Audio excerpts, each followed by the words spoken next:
Revolutions Per Minute is a weekly radio show from the New York City chapter of the Democratic Socialists of America, recorded live at WBAI 99.5 in Brooklyn every Tuesday at 5. RPM is about doing the work to build a democratic socialist future. Every week, hear the latest news, analysis, and organizing experience from the minds and hearts of activists fighting every day in NYC. Join the movement at socialists.nyc.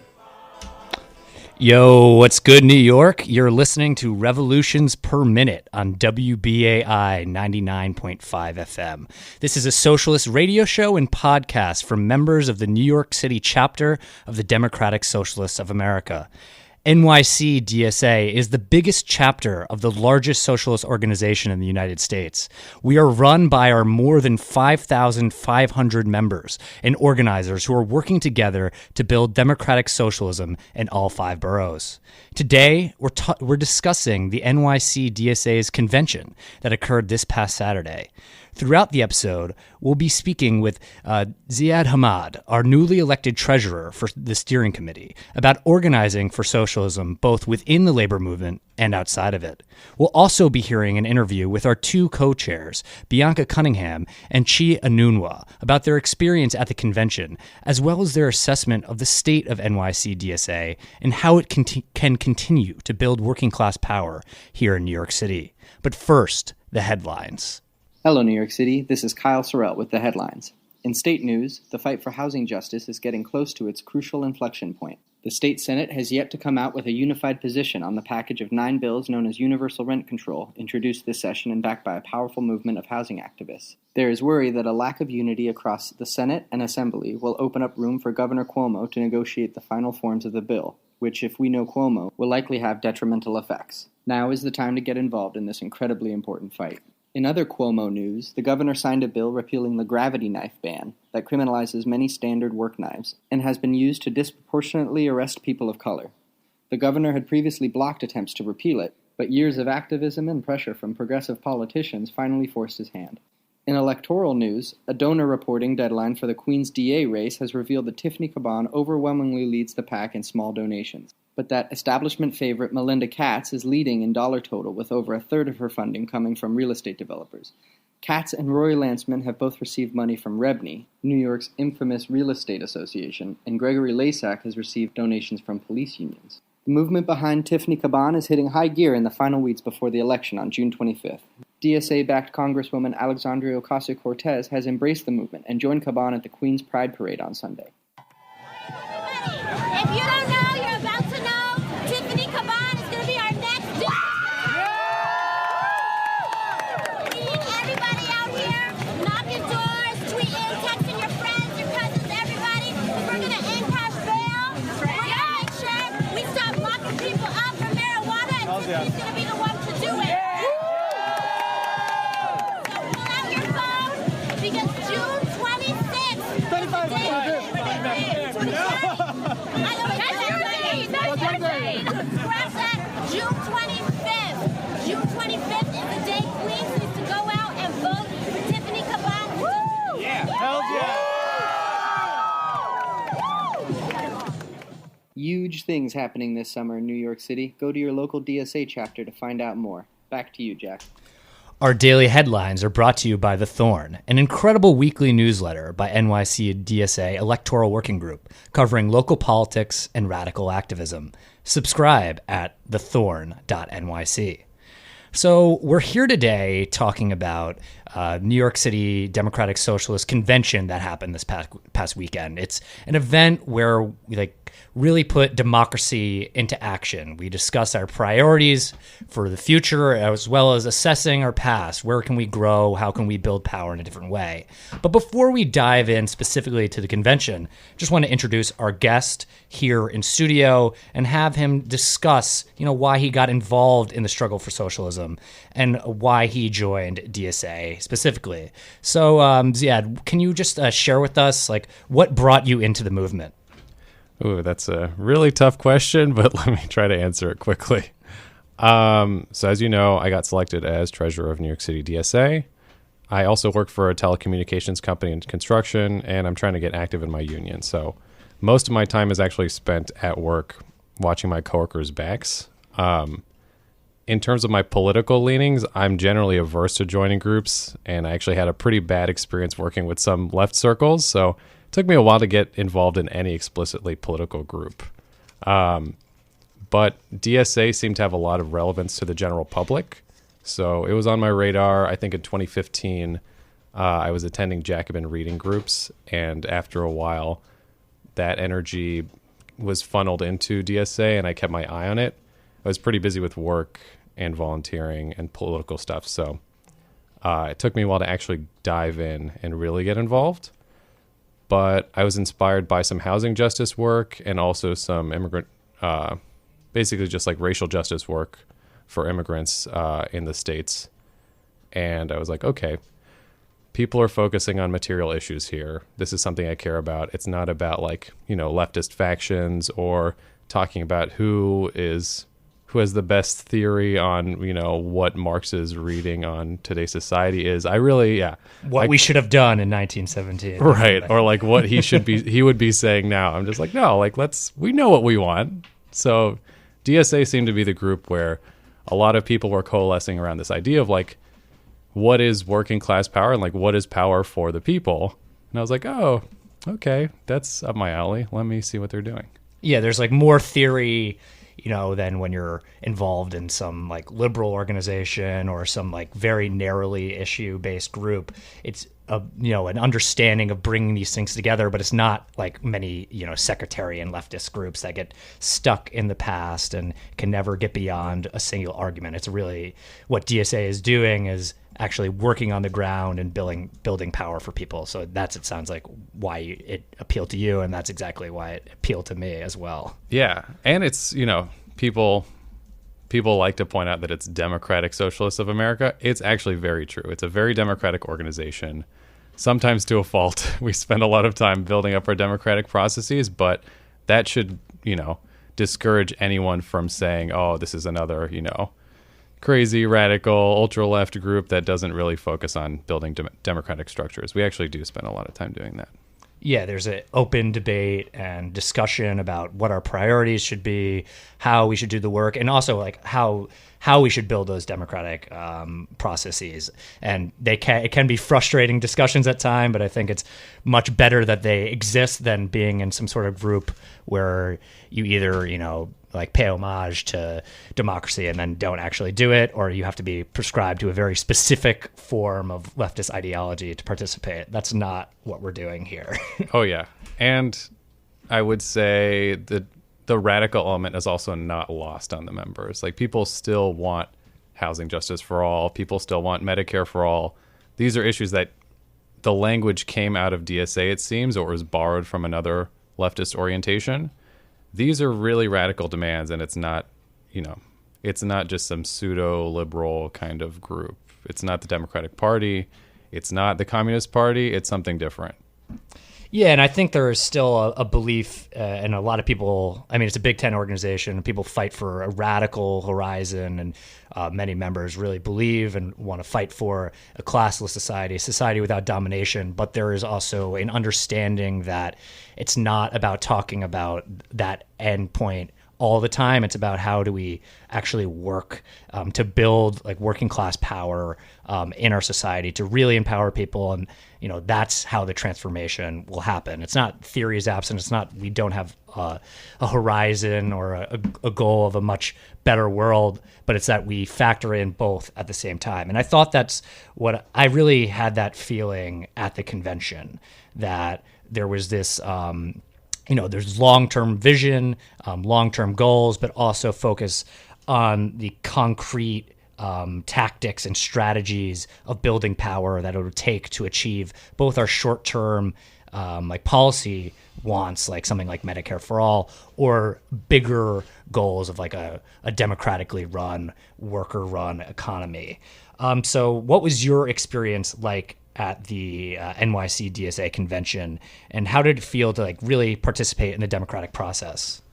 Along the lines of what you're saying, some of this long-term strategy and short-term tactics really resonated in some of the resolutions, but also some of the proposals that didn't pass. There is a lot of room to talk about what approach we want to take in terms of building internal democracy, but also building toward like larger projects. So for example, we talk a lot about political endorsements. What does that look like? How do we keep politicians accountable if we are to endorse them? But also, how do we keep them accountable when we don't endorse them, when they're already in power and we want to push them further left or further in the direction of justice? So that definitely comes out in the convention and definitely came out in this one, because we talked about electing a socialist city council, which is very compelling to me.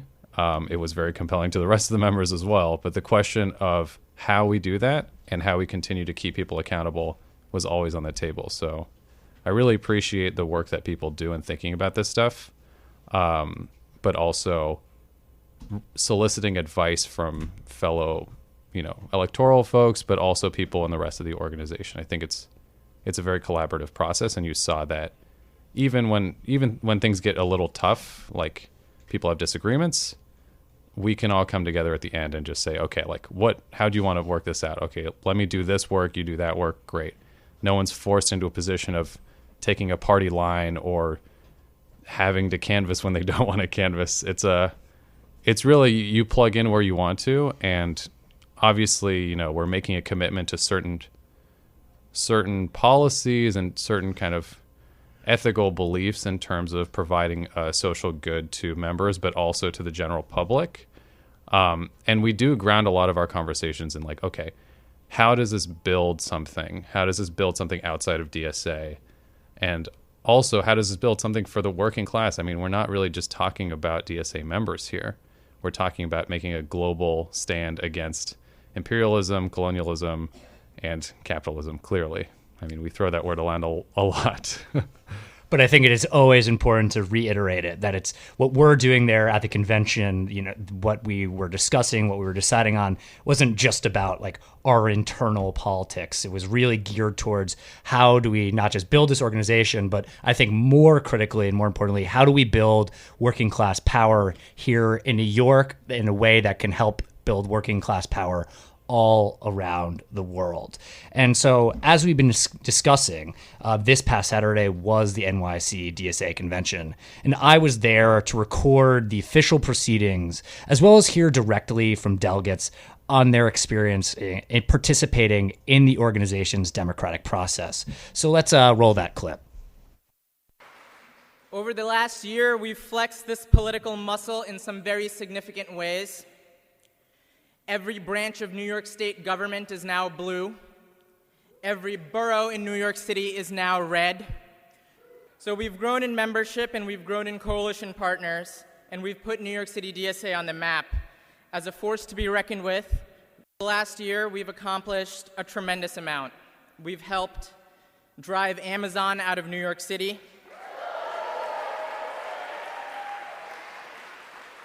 We've helped elect some little-known socialists to Congress and to the New York State Senate.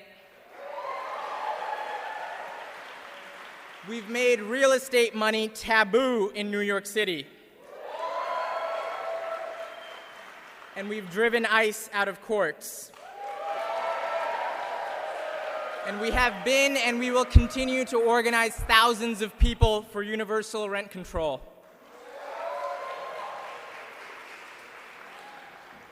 We are perceived in this political moment as an existential threat to existing power.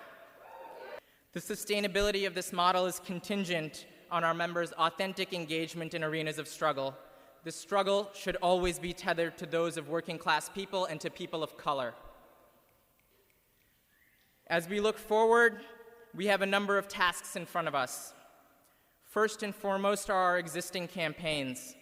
The fight for universal rent control is not yet over. The fight for the New York Health Act is not yet over. The labor unions still continue to be dominated by a political class that is disconnected from their workers. And Tiffany Caban is running for district attorney in Queens on a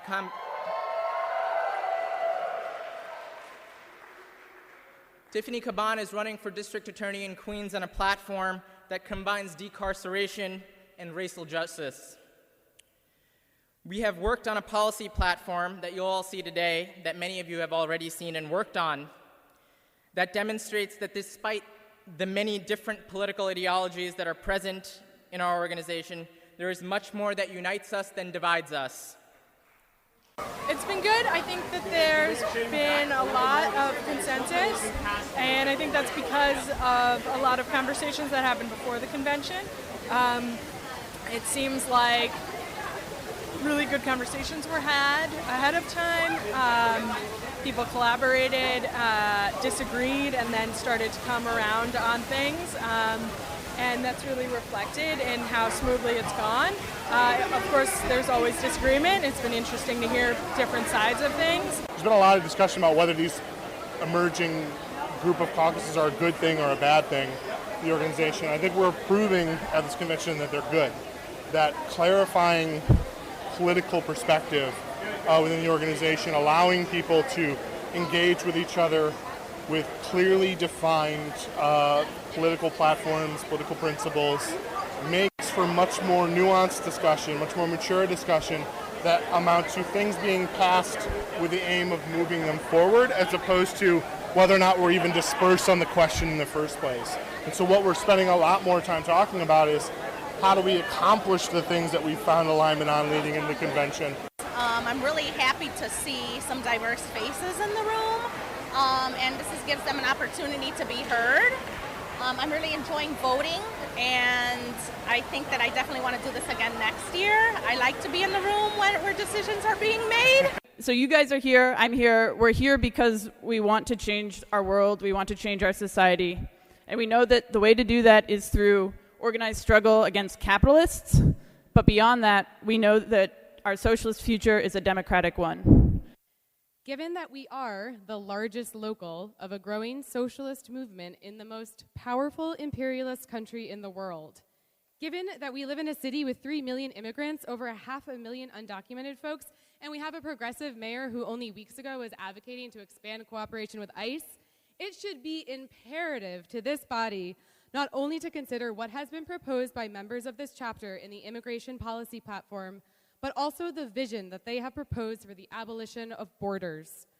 The language of open borders is already out there. The right attacks us with it, the center attacks us with it, and even the reactionary left attacks us with it. It's time we claim it for ourselves, define it as a declaration of free movement of people and solidarity of the international working class, not the uninhibited flow of capital, and boldly take up the banner of open borders. Instead of merely putting out fires in the fight for immigrant justice, it is our duty to put forward a bold, positive vision, otherwise the movement will burn out. Let's take a stand today to declare our support for open borders.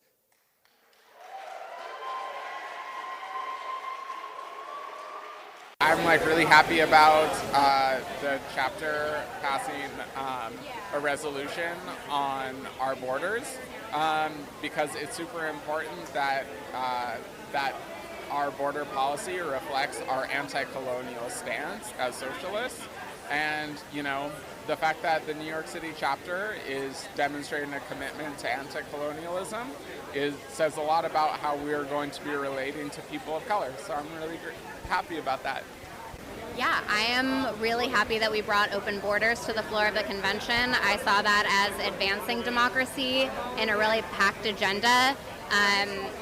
But it was clear that people wanted to talk about open borders. They wanted to pass our position on open borders, and we wanted to prove that we were committed to that as an organization. I'm really thrilled at the level of consensus and cohesion this year at the convention. I think it's been an example of how much this organization, even though it's a Big Ten, we share a lot of core principles, and I'm really pleased with how it's going so far. Continue to establish the roots in the communities in which we organize, increase communication between working groups, and demystify the city council and all of its powers for everyone that we organize with. It builds on our current electoral work and the skills that we've developed.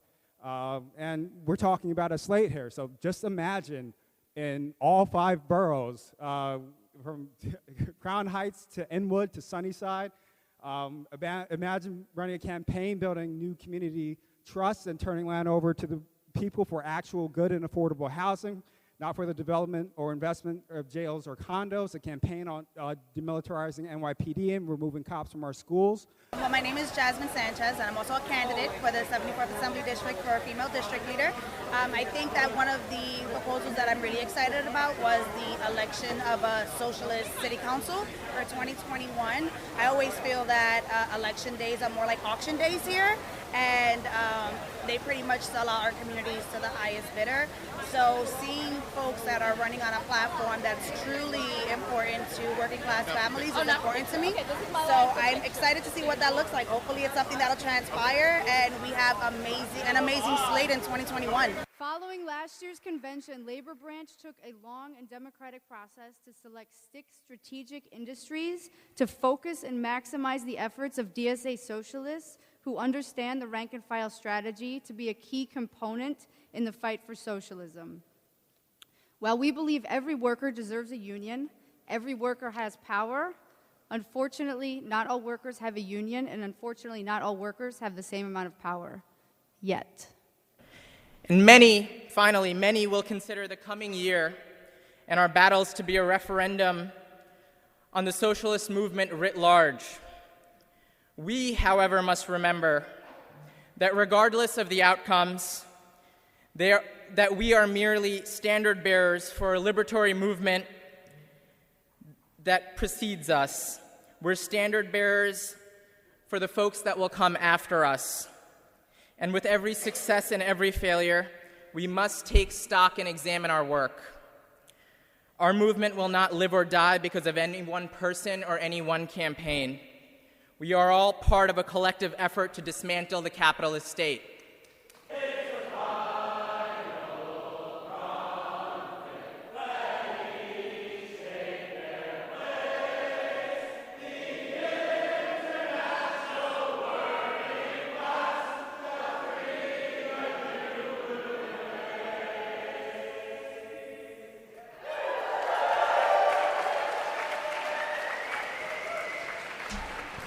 You're listening to Revolutions Per Minute on listener-sponsored WBAI, broadcasting in New York City at 99.5 FM and streaming on your favorite podcast app. To connect with us after the show, you can email us at revolutionsnyc@gmail.com or sign up for our newsletter to get links to what we talk about on the show.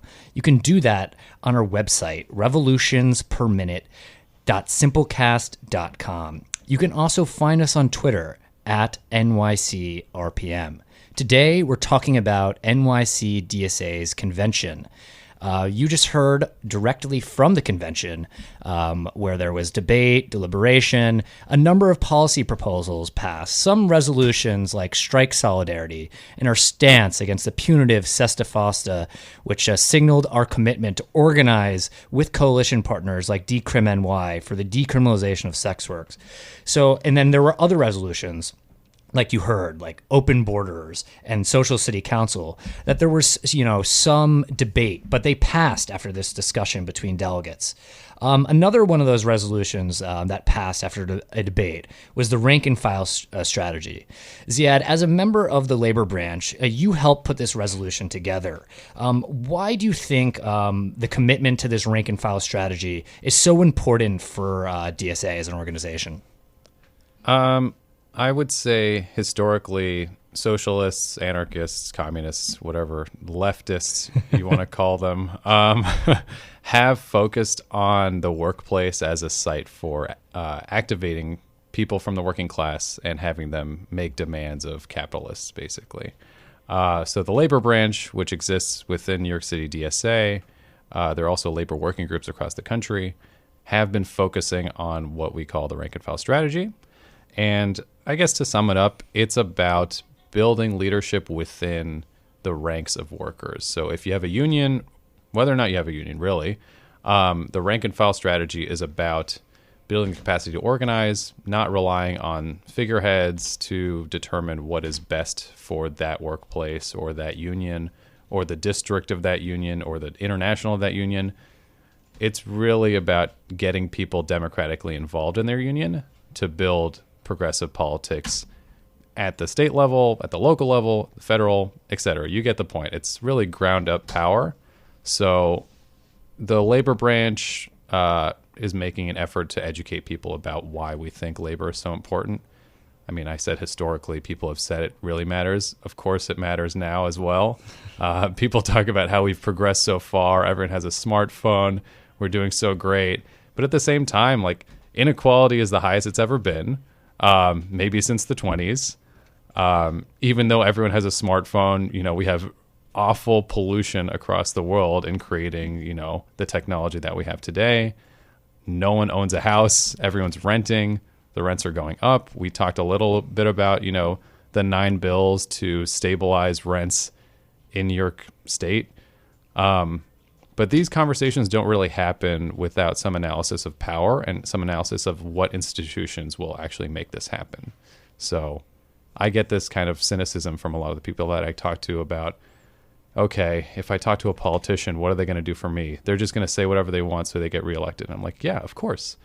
But if you have a union that's telling them what to do and you say, hey, we're going to withhold all of these voters from you and we're going to tell all these voters that they are angry at you and you will not get reelected should you not pass universal rent control, those politicians will be a little more receptive than, you know, hearing from some canvasser that like, oh, I just got all these signatures.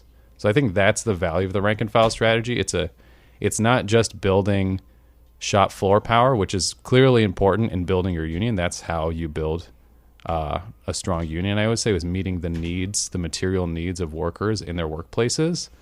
But that translates to people seeing the value in working together and seeing the value of changing their society and using an institution to do that. And we think that labor unions or worker centers, whatever institution you can use, that is how we make change. And of course, this is not limited to housing. It's healthcare, women's issues, you know, gender justice, any fight that we want to undertake as socialists, as leftists, whatever you want to call it.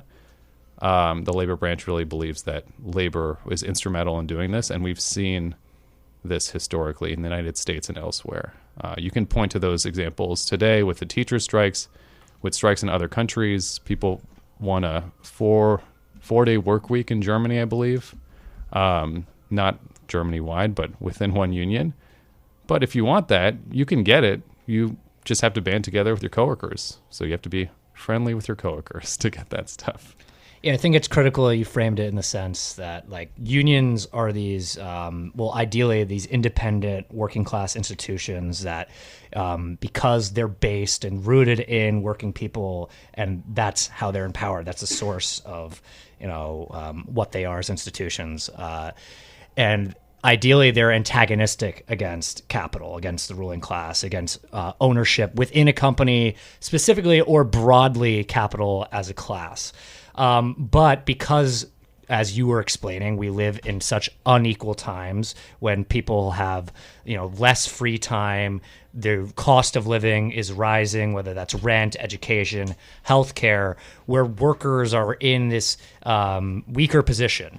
So you have sometimes this, some aspects of union leadership will kind of bend and sway towards capital. They will make deals that kind of compromise the power of the working class, but with a rank and file strategy, with rooting the power in the union, in the workers themselves, and democratizing the union, that really, gravitates the center of power back towards where it's supposed to be, back towards the workers. And I think you just brought up the recent example of this new strike wave of teacher strikes, and it's obviously happening in other sectors as well, but teachers are the main center of this wave. And they did this by organizing both within the workplace and outside of it, talking to parents. Like in Los Angeles, the police in the school were such a huge concern. So that was a really huge center of their campaign, or fighting against privatization in terms of charter schools. So what we've seen in these struggles and these collective struggles is, the power that a union has and the power of rank and file strategy in particular to not just organize the organized, but ideally or materially organize the unorganized. And that's like a real critical question for us because even New York is like the most unionized state in the country, I believe, and it's still only 25%. We should be fighting for that to expand rapidly. Yeah, I agree with that. I mean, the only way you have power in your workplace is not by getting a favor from your boss, but actually demanding things from your boss as a group. And that's why unions are so valuable. I would say part of the rank and file strategy is making unions appealing to people who have never heard of them or who are part of like a union that doesn't talk to them, where their rep is not around or their rep doesn't really care about them. Rep meaning representative. And I also want to be clear, like when I talk about workers or the working class or whatever, I'm just talking about working people who need to work to make a living, people who are not living off of inheritance, people who are not living off of the labor of other people. And, you know, he'd like to talk about CEOs being that way. And I would like to say, yes, generally that is the case, but it's not always the case. We're talking about the working class is people who just have to continue working to pay their bills, have a livelihood, want to put food on the table, want to own a house. Really, you can boil it down to the American dream if you want to, if that's easier to understand. But that is how I'm talking about the working class. It's just anyone who needs a job to make ends meet. So getting those people together is not always that easy because people have different interests.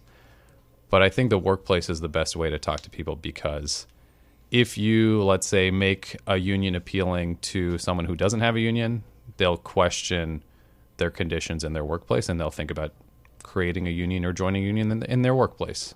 And I think the domino effect is what we're looking for here in the rank and file strategy. And that's, you know, I didn't know about unions until I met people who were in them, family or friends. And that's how we want to build something. We want to build something among family and among friends. It's not really this vanguardist position of, oh, we know what's right for the American people. No, it's really, we want people to have what they need to live.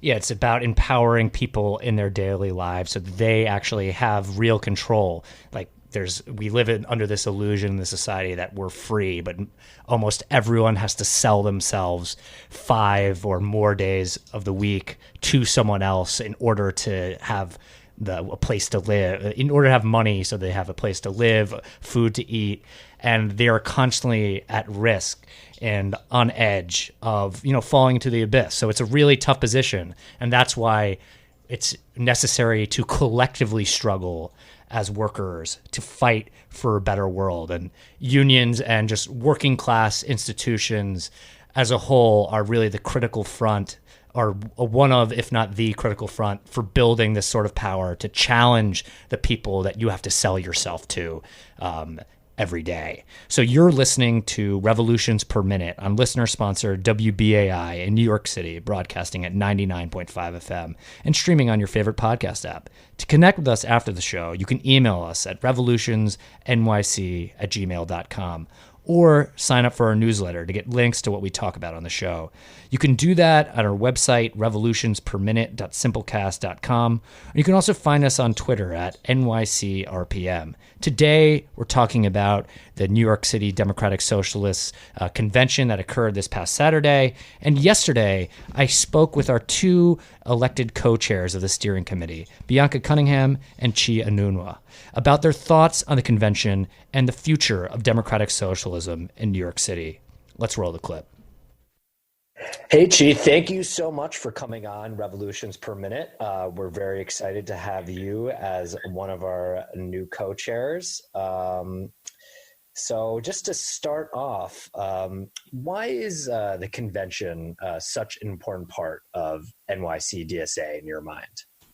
Yeah, so I think it's important because on the one hand, it's one of the handful of times a year that we set aside as a chapter to make important collective decisions and deliberations about how the chapter will function and what political direction the chapter will take. But then, I guess in a more informal sense, it's also one of the few opportunities for people to engage in these deliberations in person with people from all the branches, all the working groups, all the different caucuses, all the different ideological affiliations, which is important. We do, as I imagine well now, we do a lot of arguing online. So it can be good to hash out these ideas and our disagreements in person. All right, so hey, Bianca, thank you for joining us here on RPM. First of all, thanks for having me, Jack. It's a pleasure to be here again. So the convention is such an important part of New York City DSA because it's the highest decision-making body that we actually have in our chapter, meaning we're able to contemplate and deliberate around different issues like strategy, different tactics that have been chosen throughout the course of the year. It's an opportunity for people to take accountability and answer for the work that they've been doing and talk about the direction that they'd like to go in the coming year. And it's a way, and it's almost the only time where members from all 5 boroughs are together in one space to really hear about what's going on, to really, struggle through these questions together. And you really get a sense of the politics of the organization, the Big Tent organization. You get a sense of geographically where people stand on certain issues based on what their experiences are in their own communities. You get a sense of the different tendencies and caucuses that exist within the room and where the disagreements are and, where we all agree. And it's just really powerful, and the energy in the room is electric to be a part of that conversation and to get to debate for your own ideas or for the ideas of, a group of people. Yeah, I definitely felt the energy of the collective on Saturday. There were a lot of good vibes, some good disagreements, but I think we came to a quality consensus. So as you start your second term as co-chair of NYC DSA's steering committee, how would you assess NYC's development over the past year? Yeah, so I think it's been huge. I think one of the things that's happened is, we're relatively new formation of an old organization. And so most of us have only, at the most been around for the last 3 years. And so I think it doesn't mean that necessarily, I think that overwhelmingly the folks that are in DSA are probably somewhat new to socialist organizing and in the style that DSA does. And so what you've really seen is a maturity and a sober assessment of, how our ideology translates to the actual work over time. And so what I've seen is the questions become more nuanced, how it went and why and where we think the issues lie. And so I think that, this year was really a question about, what are the functions of these branches, right? We have this structure that we put in place and it was great just to get people in the door at first. Then it was great to, break it up and be like more neighborhood focused. And then this year we're saying, okay, so now that we've done those things and we still don't have the level of engagement that we'd like to see, what are some ways that we can tackle this issue and approach this? And so just way more nuanced analysis, like I said. It's really great to see everybody, growing and, their experience, is growing and, really solid. I would say everybody's really solid, has their feet really solidly in the work now, in a way that I feel like 2 years ago was more about just speaking truth to power. And so I'm really excited to see where we go in the next year. Thank you for that really great assessment, Bianca. So, Chi, you're new to the steering committee. As you start your first term as co-chair, what motivated you to run in the first place? Wanted to run for co-chair is, so I'm currently also chair of our healthcare working group. And, DSA has done a really amazing job with our electoral campaigns. We have this well-oiled grassroots electoral machine. But electoral cannot be our only locus of organizing. And so I really want to see us further build out our issue-based campaigns and make them as strong and effective as they can be. So this includes our, healthcare campaigns, housing campaigns, immigration justice campaigns, climate justice campaigns as well. But overall, I think New York City DSA as a chapter is in a really good state. We've accomplished a lot in the past year. We are slowly but surely becoming a force to be reckoned with in city and state politics. And I'm really excited to see what we do going forward. Yeah, so there's a lot of work, great work that's been done, but there's even more great work that needs to be done in the future. I definitely agree with that assessment. So, like, are there any ongoing campaigns or projects or just, work in the organization in general that you feel that it's really critical for people to get involved with right now? I think it'd be really important for us as a chapter and as well as a national organization to get more involved with climate justice and the Green New Deal. I really do think, it is literally an existential crisis. So I think that should be an important priority for DSA. And then also the Bernie campaign as well. I think the Bernie campaign has the potential to activate a lot of people who are not necessarily super politically active right now, but are frustrated with the status quo. Yeah, so there's so much good work happening in the organization, and almost everything, as you know, feels critical and has a sense of urgency, especially with the right wing being so aggressive in their in pushing their own agenda. It seems like every single day there's something that's urgent coming up that we need to fight back against. Nonetheless, I think in New York City specifically, we really need to figure out a way that we can really put our bodies on the line and figure out a way to work with those who are being affected by these abortion bans, essentially. And I know that's not happening in New York State, but it is really critical that we find a way to be there in the way that we're needed, in the way that it's necessary, in the way that folks ask us to be, and not just be silent and complacent because we're here in a progressive, so-called progressive city. I also believe that, the rent laws, like I was talking to somebody this morning and they're saying it looks very bleak. It's really disappointing to me that, we spent all this time to try to drive out the independent Democratic caucus, IDC, only for these politicians to still be, not necessarily, only for Albany to still respond in the way that it has to, our rent control, our universal rent control campaign. It looks like we're going to have to, really strike some fear into them about, even more so than we already have, about primarying, the fact that they will be primaried and that we will hold them accountable and remember that they are not on the side of the people right now because they're still playing politics as usual. In Albany, it's really unfortunate, but we are in the final stages of this fight and we really do need to finish it out strong. And I think along those same lines of instilling fear into the Democratic Party machine in New York is really all hands on deck for Tiffany Caban at this point in Queens, because I think that is going to be the race that will determine that people will take stock of to say, like, how powerful are we? Okay, you unseated Joe Crowley, great. You got Julia Salazar in office, great. You defeated the IDC. Can you defeat the Queens machine? And so I really believe that people should be all out for that as well. And in addition to that, I think that we should continue to, with the ICE Out of Courts campaign and trying to figure out ways that we can truly become a sanctuary city and hold the folks who call us that accountable to those principles.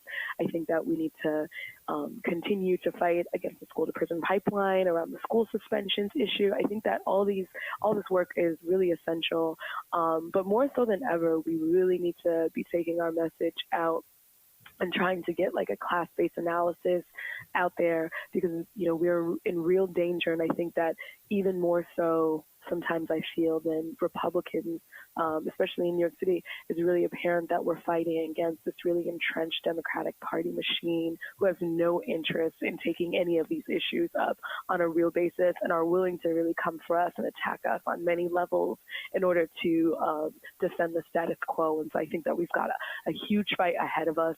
And so that's why I think political education is going to be really important, that we develop that. I think that training people how to be organizers and how to get this message out there is going to be more important. And I think that more than ever, we really need to get our hands dirty with the base building part of it. Absolutely. There's a lot of work that needs to be done with DSA members really getting more integrated in their community and building the sort of institutions, working class institutions that can last in the long fight that we have ahead. I think you both really painted a beautiful picture of, all the work that we've done, the work that needs to be done, and the forces that are allied against us. So with all that in mind, what is each of your visions for building socialism here in New York? Our electoral victories so far have given us a really good template for how to succeed in that arena. And I wanted to continue building on that. I know that electoral has a lot of plans, not just with Bernie, but also, with some of the assembly seats and city council seats opening up in the next couple of years. But then in addition to that, I really want to see, I want to see, the continued development of a more militant labor movement in New York City. And I mean, there's a lot of great work already happening with that within the labor branch and the rank and file strategy. I think that, people always ask you about what your vision is. And as, somebody, oftentimes what I say is that, I have a vision for democracy. So that's my vision. I want people to be able to feel empowered to make the decisions about their communities and their jobs, in their lives in general, and really tap into that power as a collective. Thank you, Bianca and Chi, for joining us for those really great interviews. You are listening to Revolutions Per Minute on listener-sponsored WBAI in New York City, broadcasting at 99.5 FM and streaming on your favorite podcast app. To connect with us after the show, you can email us at revolutionsnyc@gmail.com or sign up for our newsletter to get links to what we talk about on the show. You can do that on our website, revolutionsperminute.simplecast.com. You can also find us on Twitter at NYCRPM. Today, we're talking about the NYC DSA convention.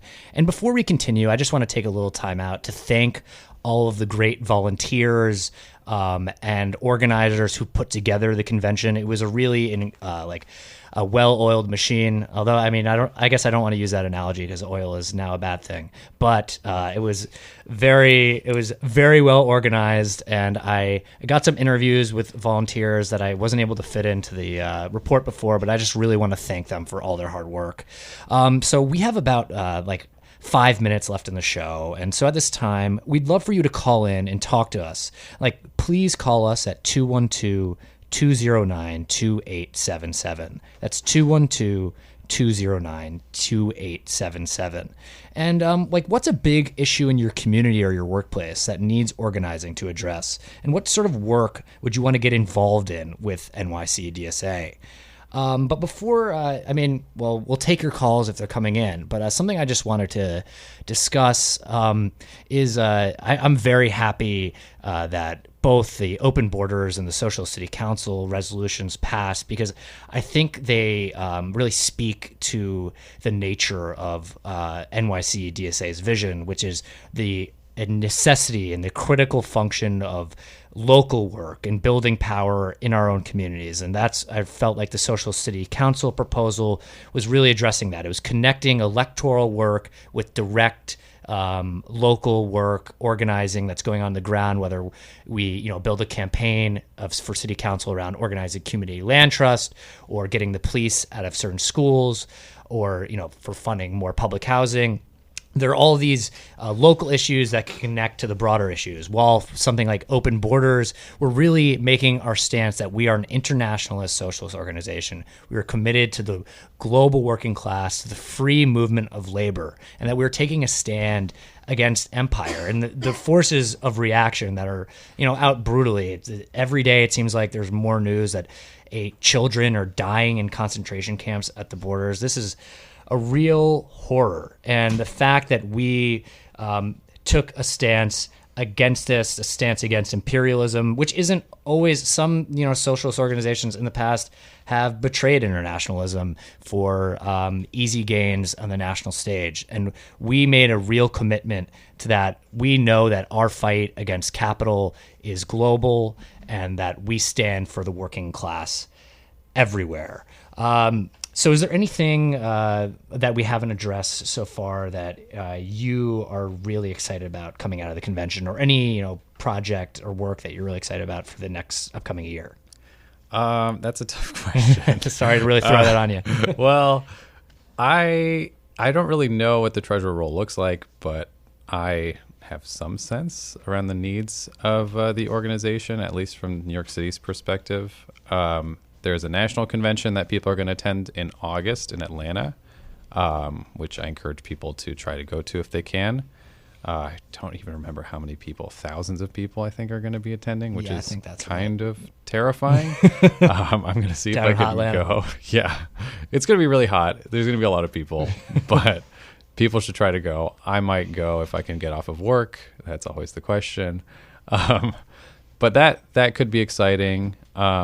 Really, I just want to continue to build people's capacity to be leaders, not just in my workplace, but also in DSA, outside of DSA, wherever. Like we do trainings with the labor branch that are open to anyone. That's workplace organizing, but also just general organizing ideas, and like how to build a campaign, how to fight to build a team of people that can fight with you. I don't know. I didn't mention, but like I studied education for a little bit.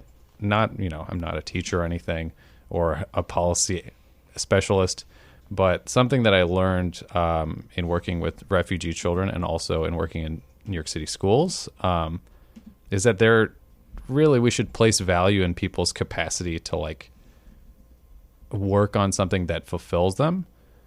And I think that each individual in DSA, in my union, in my community, across the globe, has a lot of value that is being squandered really under capitalism, or whatever you want to call it. This society, this economic system, this international political problem.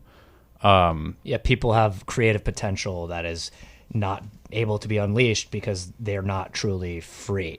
Right. And I think that's a really critical point that you made. I just want to remind our listeners that our phone lines are open. Please call in at 212-209-2877. We're wrapping up, but if you want to get in the last comment of the day, just call in. So just to reiterate, can you just briefly explain how people can connect to the labor branch if they want to get involved with this sort of organizing? Yeah, and if you have any questions about DSA or unions generally, you can email us as well. Just email labor@socialists.nyc. It's socialists plural. You can check out the website, the New York City DSA website at socialist.nyc, and that'll give you details about all the working groups, all the organizational ways that you can plug in. But we have a fundraiser actually that we're promoting this Friday. It's for Teamsters for a Democratic Union at 7:00 at Verso Books, which is in Dumbo. That's along the lines of the rank and file strategy, supporting Teamsters who are union members working in New York City. That sounds like a really great event, and I would really encourage anyone who wants to be out there organizing their workplace to get in contact with the labor branch, and they will provide you the resources and the solidarity necessary to build power in your workplace. And if you want to get involved with NYC DSA, you can either Google us, but you'll find us on Twitter, on all social medias, or you can just go to socialist.nyc. Our calendar's up there, are ways to sign up to become a member. So we're about to wrap up. You've been listening to Revolutions Per Minute. Thank you for joining us, and have a nice week. We'll see you next week on Tuesday.